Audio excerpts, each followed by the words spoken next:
சிங்கள பேரினவாதத்தின் ஒரு ஒற்றர்களால் எமது தமிழினத்தின் அரசியல் இன்று கேள்விக்குறியாக உள்ளது. அதனை மக்கள் உணர்ந்து செயற்பட வேண்டிய காலத்தின் கட்டாயம் ஏற்பட்டிருக்கின்றது. சென்ற பாராளுமன்ற தேர்தலில் இதுவரை தமிழரின் வரலாற்றில் இல்லாத ஒரு பாரிய பின்னடைவை எமது மக்கள் வழங்கியிருந்தார்கள்.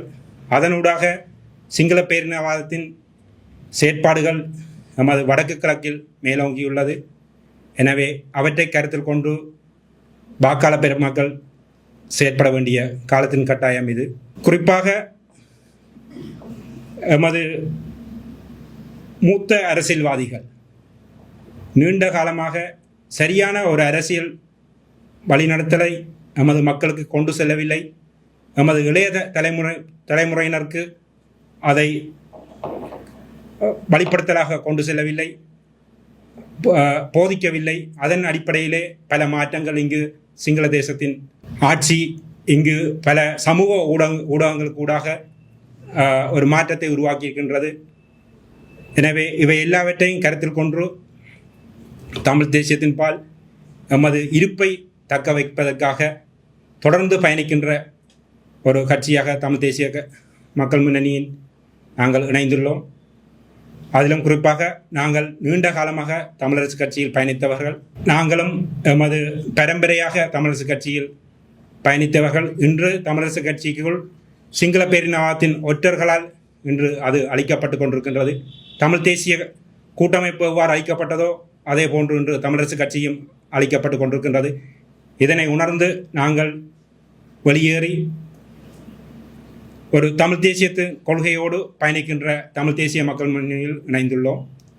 நாங்களும் எல்லோருமே தமிழரசு கட்சியிலே ஆரம்பத்திலே இருந்துதான் வந்திருக்கின்றோம். ஏனென்று சொன்னால் தமிழர்களுக்காகவும் தேசியத்துக்காகவும் அன்றைய காலங்களில் போராடின கட்சி தமிழரசு கட்சி.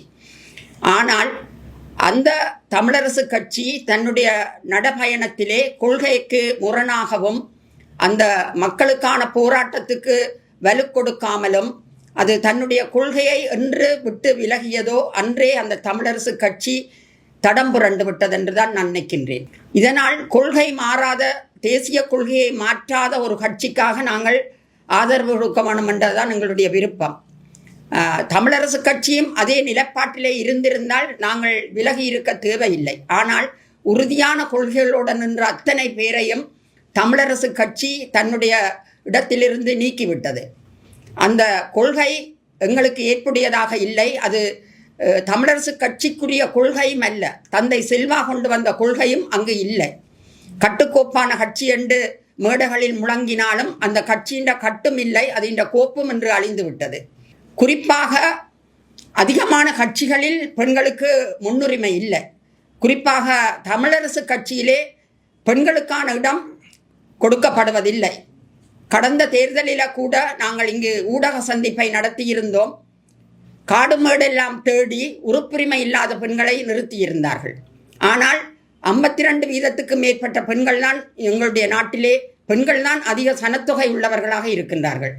அப்படி இருந்தும் கூட பெண்கள் சகல நிர்வாகத்துறைகளிலேயும் சகல ஆளுமை உள்ளவர்களாகவும் நிர்வாக திறமை உள்ளவர்களாக இருந்தும் கூட பெண்கள் இல்லை என்று சொல்கிற அளவுக்கு இருக்கின்ற கட்சிகளுக்கு ஒரு நாளும் தயவு செய்து பெண்கள் வாக்களிக்காதீர்கள்.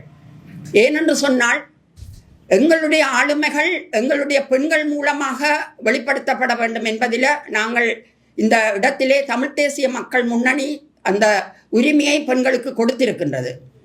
தமிழரசு கட்சியிலே ஒரு காலத்திலே நாங்கள் இருந்த பொழுது மகளிர் அணியிலே 2000 பேருக்கு மேற்பட்டவர்கள் இருந்தார்கள்.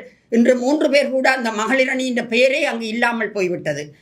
பெண்கள் நிச்சயமாக இந்த எங்களுடைய இனத்தின் விடுதலைக்காக, இனத்துக்காக, தேசியத்துக்காக நீங்கள் எல்லோரும் இந்த பெண்களை உங்களுடைய ஆதரவை கொடுக்க வேண்டும் என்று நான் உங்களுடைய தாழ்மையாக கேட்டுக்கொள்கின்றேன். இப்பொழுது புதிய தமிழரசு கட்சி பதில் தலைவராக தெரிவு செய்யப்பட்டிருக்கிற சிவஞானம் ஐயா தெரிவு செய்யப்பட்டிருக்கிறார். அவர் சொல்லுகின்றார், இன்றைய பத்திரிகையில் பார்த்தேன் தமிழரசு கட்சியை உடைக்கிறதுக்கு சதி செய்யப்பட்டிருக்கிறது என்று.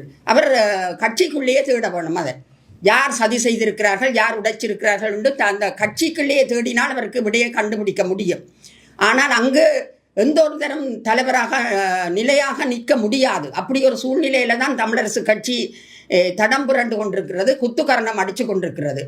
அவர் தலைவராக வந்தால் இவருக்கு பிரச்சனை, இவர் தலைவராக வந்தால் அவருக்கு பிரச்சனை என்றபடியினால பல ஊடகவியலாளர்கள் புலம்பெயர் நாடுகளில் இருந்தும் உள்நாடுகளில் இருந்தும் தமிழரசு கட்சிக்கு தலைவராக வாரதுக்கு அங்கு இருப்பவர்கள் யாருக்குமே தகுதி இல்லை என்ற மாதிரியான ஒரு கூற்றை கூட கூறியிருக்கின்றார்கள். ஏனென்று சொன்னால் அதிலே கனபேர் பதவிக்காக இருப்பவர்களும் இருக்கின்றார்கள், பணத்துக்காக இருப்பவர்களும் இருக்கின்றார்கள், தங்களுடைய வழக்குகளுக்காக இருப்பவர்கள் இருக்கின்றார்கள், செய்த குற்றங்களை மறைப்பதற்காக இருப்பவர்கள் இருக்கின்றார்கள். எனவே அதிலே நாங்கள் நிலையாக இவர் இருந்தால் தமிழரசு கட்சி வளர்ந்துவிடும், அதில் அவர் இருந்தால் தமிழரசு கட்சி வளர்ந்துவிடும் என்று சொல்றதுக்கோ அல்லது அது பழைய கொள்கைகளை முன்னெடுத்து கொண்டு போகும் என்றோ சொல்றதுக்கு முடியாது. ஏனென்று சொன்னால் அது கிட்டத்தட்ட ஒரு கரையான் புற்று மாதிரி, ஒரு கேன்சர் நோயாளி மாதிரி எந்த நிலையிலும் அது மரணிக்கலாம் என்ற ஒரு நிலைக்கு வந்து விட்டது. ஏனென்றால் அதில் எந்த விதமான ஒரு உயிர்த்துடிப்பும் இல்லாத ஒரு கட்சியாக அது மாறிவிட்டது.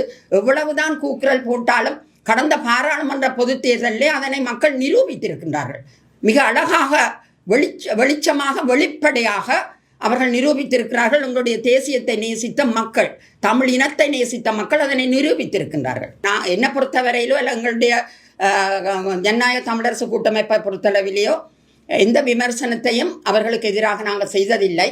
ஆனால் அப்படி செய்தவர்கள் கூட, ஒரு ஆளில் ஒரு குறையை கண்டுபிடித்தவர்கள் கூட குறிப்பிட்ட காலத்துக்கு பிறகு அதன் சிந்தனை அதன் மாற்றங்களால் சில நேரம் அவர்கள் தாங்கள் செய்தது தவறென்று உணர்ந்தும் திருந்தி இருக்கலாம்.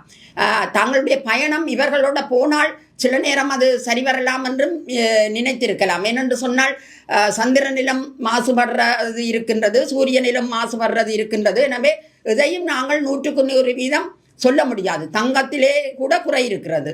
அப்போ தங்கத்திலே குறை இருந்தாலும் அது குறை என்று நாங்கள் சொல்ல முடியாது. என்றபடியினால இணைகிறதுக்கான வாய்ப்புகள் எங்கெங்கே மக்களுக்கு சரியாக இருக்கின்றதோ அந்த இடத்திலே மக்கள் இணைந்து கொள்வதற்கான சாத்தியத்தினையும் வரவேற்பினையும் அவர்கள் செய்கின்றபடியினால் இணையக்கூடியதாக இருக்கின்றது.